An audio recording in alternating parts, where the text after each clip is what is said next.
Thank you, Chairman Latta.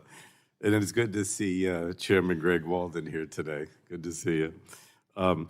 Spectrum is one of our country's most underrated and economically valuable natural resources. For the last 3 decades, Congress has given the FCC the authority to make these airwaves available through the use of competitive bidding or auctions. Granting the FCC this authority has served both the public and the nation well, and today the U.S. is a global leader in delivering 5G, advanced Wi-Fi, Bluetooth, and other next-generation wireless technologies to consumers across the country. And at the same time, spectrum auctions, which have raised over $200 billion for the federal government, have helped fund important public safety communications priorities. Yesterday, for the first time, as my colleagues have mentioned, since the agency gained this authority 30 years ago, Congress failed to extend it when the Senate refused to act. The House did its work. We unanimously passed a bipartisan bill introduced by me and Chair Rogers last month to extend the Spectrum Auction Authority to May 19th. Our legislation would have prevented this lapse in authority. Now, I must say, I'm often a critic of the Senate, so I was not surprised that the Senate did not pass the House's bipartisan bill. They have a basic problem passing any legislation. In case any of you didn't know that, I'll reiterate it. But we cannot give up, and our work continues. And that's why I'm pleased that we're here today in a bipartisan fashion to shed some additional light on how our airwaves benefit consumers on a daily basis and keep Americans safe both here and abroad.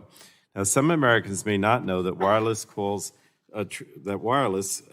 travel over spectrum. It's therefore the essential building block for connecting family and friends, providing access to emergency services during times of need, and delivering education and health services to Americans around the country.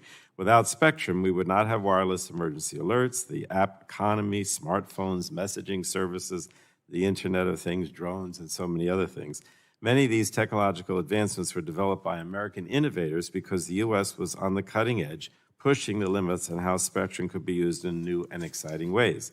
And these are remarkable achievements of services people rely on every day. But our country's past performance in aggressively deploying wireless technology does not guarantee future success. Simply because our nation led the world in providing consumers with access to 4G wireless technology and Wi-Fi does not mean that we'll achieve the same result of 5G, 6G, or Wi-Fi 7. And the stakes could not be higher.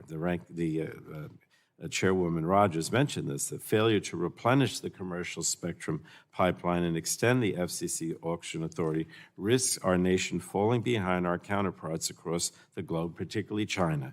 And that's because, in producing cutting-edge consumer innovations and enhancing our national security capabilities, we have to be ahead of China. Unlike the United States, the Chinese Communist Party does not govern with the fundamental values of democracy, free speech, and human rights in mind. So time is of the essence. We can't rest on past successes when China has already reportedly made 3 times as much spectrum available for 5G compared to the United States. Now, leading the world in advanced wireless technology must also include ensuring that these advancements are delivered equitably to all Americans, regardless of income or zip code. Unfortunately, too often rural, tribal, and low-income areas are left behind as next-generation technologies are deployed. And leaving these areas without these essential services denies them the many benefits that these technologies bring to others, including job and educational opportunities, health services, and so many other things that we've all come to depend on.